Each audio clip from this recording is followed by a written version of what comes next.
Laura Smet révèle une enfance hantée par Johnny Hallyday. J'avais à peine 12-13 ans et... S'il était encore en vie, la légende du rock, Johnny Hallyday, aurait fêté ses 82 ans ce dimanche 15 juin 2025.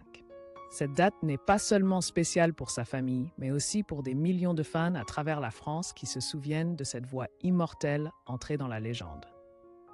Dans cette atmosphère d'hommage, Pascal Obispo, ami proche de Johnny, a sorti la chanson « Appelle-moi Johnny » avec la participation de Laura Smet, sa fille. Pour Laura, il ne s'agit pas seulement d'une œuvre artistique, mais d'un chemin de guérison. Avec cette vidéo en mémoire de mon père, je me soigne moi-même. Pour la première fois depuis sa mort, je ressens enfin une paix intérieure, ce qui m'était rare. Mais derrière ces paroles chargées de nostalgie se cache une enfance complexe et chaotique que Laura Smet révèle pour la première fois sans détour.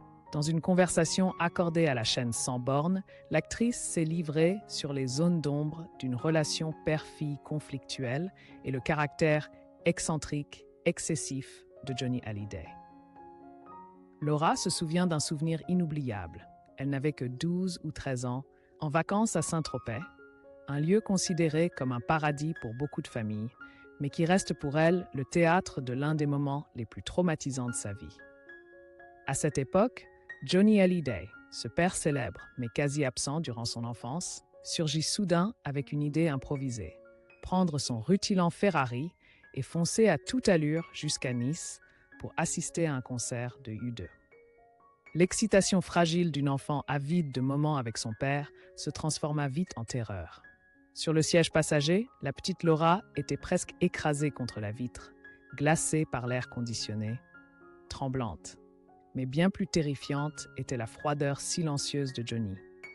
Déjà insaisissable par nature, il devenait un conducteur mutique et téméraire, avalant les virages à plus de 200 km/h, sans se soucier des routes étroites, de la nuit, ni du cœur affolé de sa fille.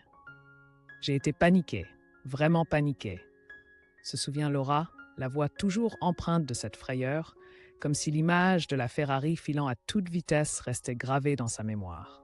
Ce n'était pas qu'un trajet dangereux, mais le reflet d'un père qu'elle ne pouvait ni maîtriser ni comprendre, et face auquel elle ne pouvait qu'endurer.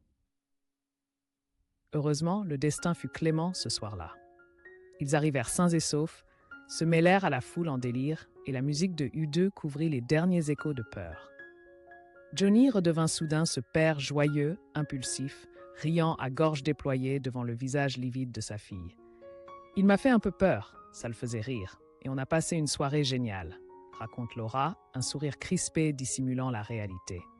Au fond d'elle, elle restait une enfant abandonnée, même à ses côtés. Derrière cette parenthèse apparemment complice, se cache une cicatrice profonde dans la mémoire de Laura. Un amour paternel jamais vraiment comblé, une sécurité jamais garantie.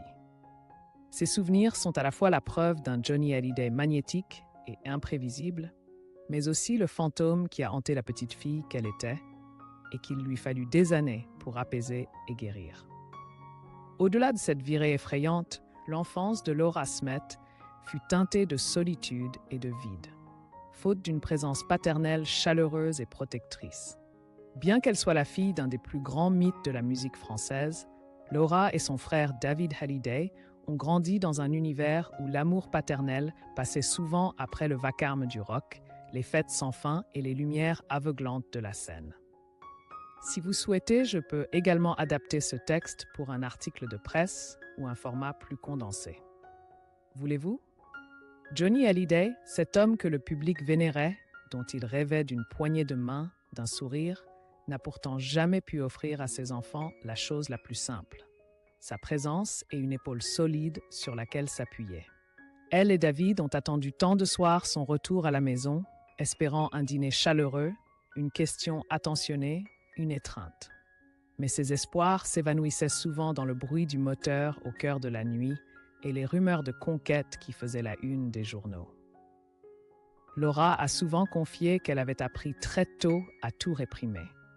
Elle comprenait que son père était trop épuisé par ses batailles intérieures, ses obsessions, ces démons célèbres qui le hantaient une fois la lumière de la scène éteinte. Elle a accepté de se taire, de ranger au plus profond ses blessures pour ne pas blesser son père, mais aussi pour protéger Jade et Joy, ses demi-sœurs, ses enfants qui n'avaient aucune faute à porter. J'ai tout gardé pour moi parce que je ne voulais pas blesser mon père, ni Jade, ni Joy, qui ne sont responsables de rien de tout cela. Confie Laura d'une voix légère comme un souffle, derrière laquelle se cachent pourtant des années de lutte contre le poids d'une famille incomplète. Des repas sans la place du père, des anniversaires sans rires entiers.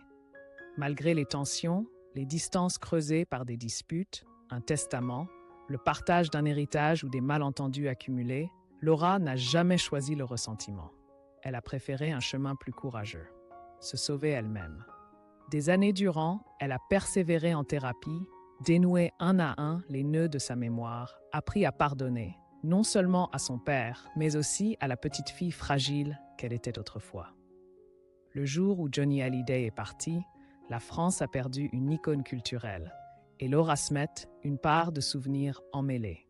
La chanson « Appelle-moi Johnny » n'est pas seulement une cloche qui résonne pour rappeler une légende du rock, mais aussi un adieu intime et tardif d'une fille qui a aimé son père en silence, malgré les colères, les peurs et les gestes maladroits qu'elle a dû supporter enfant.